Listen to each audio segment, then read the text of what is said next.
Armed Forces Day is one of 3 national holidays dedicated to honoring the United States military, and each of these days has a distinct purpose. Memorial Day, observed in May, is a solemn day of remembrance for those who gave their lives in service to our country. Veterans Day, marked in November, honors all who have served in the armed forces, past and present.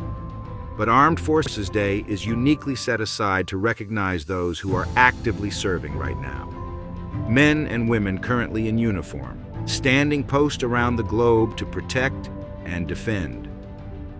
Each of these days of remembrance is a solemn thread in the fabric of national gratitude, and together they form a complete tribute to America's defenders.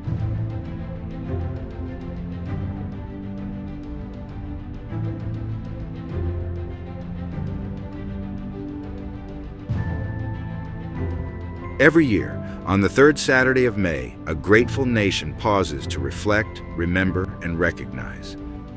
A day to honor the strength, sacrifice, and steadfast service of the men and women who wear the uniforms of our Army, Navy, Air Force, Marine Corps, Coast Guard, and now, Space Force.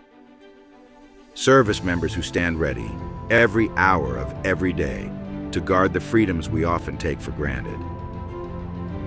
Established in 1949, President Harry S. Truman, a veteran himself, first declared that this day would serve as an opportunity for all Americans to thank their military.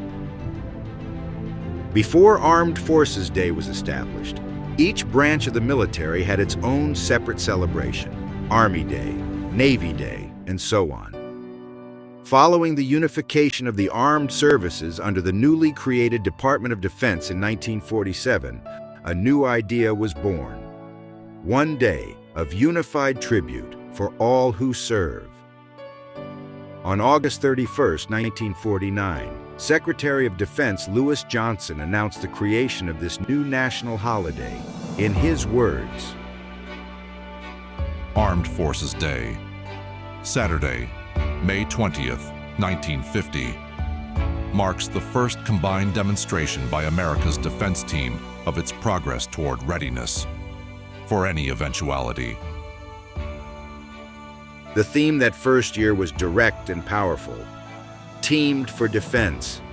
From every corner of the globe, from the icy waters of the North Atlantic to the deserts of the Middle East, from space command posts to nuclear submarines below the sea.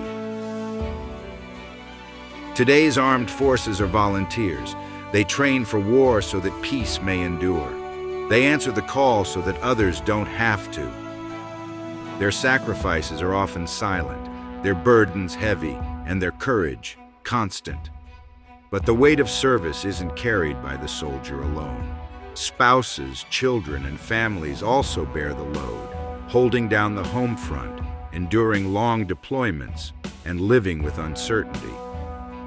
Armed Forces Day honors them too, for they serve in their own way, with strength and grace. General Douglas MacArthur, in one of his final addresses, captured the essence of military service. Duty, honor, country. Those 3 hallowed words reverently dictate what you ought to be, what you can be, what you will be. In an uncertain world, we rely on those willing to face the storm so that we may enjoy the calm. We depend on them not only in times of war, but in disaster relief, humanitarian aid, cyber defense, and peacekeeping.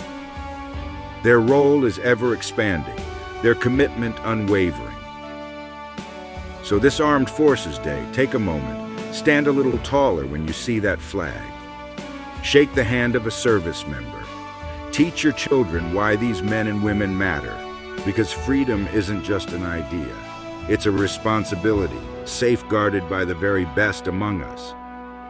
President Ronald Reagan said it best: Freedom is a fragile thing, and it's never more than one generation away from extinction. It is not ours by way of inheritance. It must be fought for and defended constantly by each generation, for it comes only once to a people. From Lexington Green to Normandy, and from Inchon to Kandahar, America's warriors have carried the legacy of those who came before them, to write the story of those who will come after. To all who serve today, thank you. This nation is stronger, freer, and safer because of you. Happy Armed Forces Day.